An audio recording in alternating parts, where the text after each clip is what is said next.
warahmatullahi wabarakatuh. Perkenalkan, nama saya Enas Luciana dari kelas C3 Manajemen Universitas Teknologi Digital. Video ini ditujukan untuk memenuhi salah satu nilai evaluasi tengah semester pada mata kuliah perilaku organisasi. Pada video kali ini saya akan menganalisis perilaku organisasi pada suatu perusahaan. Dasar-dasar perilaku individu. Karakteristik geografis yang pertama yaitu ada usia. Secara lebih umum, usia yang lebih tua menunjukkan tingkat ketidakhadirannya yang bisa dihindari yang lebih rendah, tetapi mereka cenderung lebih tinggi ketidakhadirannya bila ketidakhadiran itu dapat dihindari. Contoh disebabkan oleh kondisi kesehatan yang lebih rendah. Kedua, gender. Bukti mengindikasi hanya sedikit sekali atau bahkan tidak ada perbedaan yang penting antara keduanya, laki-laki atau perempuan. Yang ketiga yaitu ada status perkawinan. Penelitian secara konsisten bahwa karyawan yang telah menikah akan lebih rendah ketidakhadirannya, lebih puas ketidakhadirannya dibanding dengan belum menikah. Keempat, masa kerja. Masa kerja juga merupakan variabel untuk menjelaskan turnover. Nilai dan sikap. Nilai adalah keyakinan mendasar bahwa suatu cara bertingkah laku atau tujuan akhir tertentu lebih disukai secara personal atau sosial daripada cara bertingkah laku atau akhir yang berlawanan. Adapun tipe nilai yaitu nilai-nilai terminal, nilai-nilai instrumental.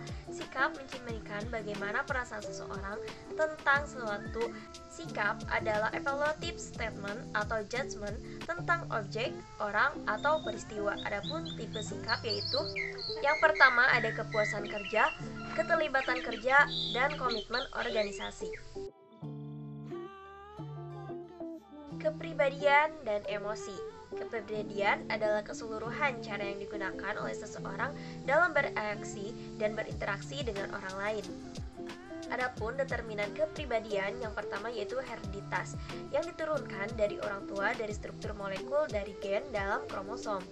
Kedua yaitu lingkungan, kebudayaan, pola asuh, norma di tengah keluarga, teman, kelompok sosial, dan pengaruh lain yang dialami. Tiga yaitu situasi, mempengaruhi dampak hereditas dan lingkungan terhadap kepribadian. Yang kedua yaitu ada determinan emosi, dapat menghambat prestasi kerja, terutama emosi negatif, dan dapat juga meningkatkan prestasi kerja. Persepsi dan pengambilan keputusan.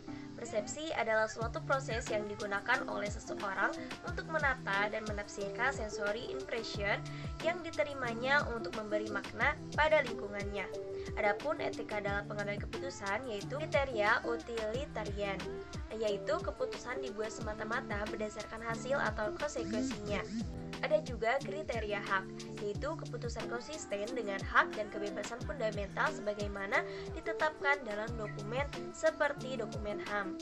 Ketiga yaitu kriteria keadilan, yaitu keputusan yang dibuat adalah keputusan yang mendorong penegakan aturan secara fair dan objektif atau independen sehingga tercipta distribusi manfaat dan biaya secara adil. Dalam analisis kali ini, saya menganalisis perilaku individu suatu organisasi terhadap perusahaan yang bergerak di bidang fashion. Dalam perusahaan tersebut sebenarnya kurang lebih ada 15 orang karyawan, tetapi di sini saya menganalisis perilaku organisasi terhadap perusahaan mengambil dari 5 individu. Inilah hasil analisis saya terhadap perusahaan fashion tersebut.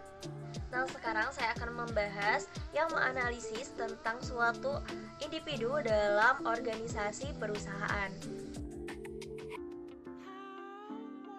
Pertama yaitu dasar-dasar perilaku. Individu dari hasil pengamatan yang telah dilakukan, hasil data yang didapat yaitu ada individu A berusia 21 tahun gender perempuan, individu B berusia 20 tahun gender perempuan, individu C berusia 30 tahun gender perempuan, dan individu D berusia 19 tahun gender laki-laki, dan individu E berusia 50 tahun gender laki-laki. Untuk status perkawinan, individu C dan individu E sudah menikah dan untuk individu 3 lainnya belum menikah. Usia masa kerja, individu B, C, dan E sudah bekerja sementara individu A dan D belum pernah bekerja. Berdasarkan karakteristik biografis yang berbeda, tentu ada perbedaan dalam hasil pekerjaan yang mereka lakukan. Untuk sudah memiliki masa kerja, yaitu individu B, C, dan E lebih terlihat dalam pekerjaan karena sudah mempunyai pengalaman pekerjaan. Sementara individu A dan individu D perlu pengarahan karena belum mempunyai pengalaman dalam bekerja. Oke, di sini dari segi gender tidak ada hal yang membedakan untuk hasil pekerjaan mereka meskipun pekerjaan mereka tidak sama, tetapi untuk kemampuan dalam bekerja sama baik perempuan ataupun laki-laki. Nilai dan sikap. Dari hasil pengamatan yang telah saya lakukan, yaitu para individu lebih dominan terhadap nilai terminal karena dapat terlihat dari kesamaan tujuannya, yaitu tujuan yang ingin dicapai dalam hidupnya, seperti ingin mendapatkan materi dari hasil pekerjaannya dan mensupport perusahaan tersebut agar tetap maju. Untuk individu A, B, C cenderung pada nilai instrumental karena jiwa mereka yang masih muda, mereka lebih besar rasa ambisius dalam diri mereka. Sedangkan untuk sikap kelima, individu memiliki semua tipe, yaitu kepuasan kerja saat melakukan pekerjaannya dengan baik karena mereka senang melakukannya. Kemudian keterlibatan kerja, semua individu terlihat, namun beberapa individu yang kurang berpartisipasi aktif dalam pekerjaannya. Kepribadian dan emosi. Dari hasil pengamatan yang telah dilakukan, yaitu pada kelima individu itu memiliki satu kepribadian yang sama, yaitu sosial, karena mereka mudah bergaul dalam satu sama lain dan sangat bekerja sama dalam hal apapun. Namun untuk individu E memiliki kepribadian enterprising, yaitu sangat berambisi dalam melakukan pekerjaan. Sedangkan untuk individu A, B, C, dan D, mereka memiliki kepribadian konvensional, yaitu praktis dan efisien. Mereka cenderung melakukan pekerjaannya dengan cepat agar cepat selesai pada pekerjaan yang mereka lakukan. Dari segi emosi, mereka memiliki emosi yang beragam. Ada yang melaksanakan pekerjaannya dengan mengesampaikan emosi ketika ada masalah. Ada juga yang terkadang emosi terlihat ketus ketika sedang mengalami hal yang kurang baik pada dirinya. Ada juga individu yang sabar dalam berbagai hal meskipun dalam kepribadiannya sedang tidak baik-baik saja.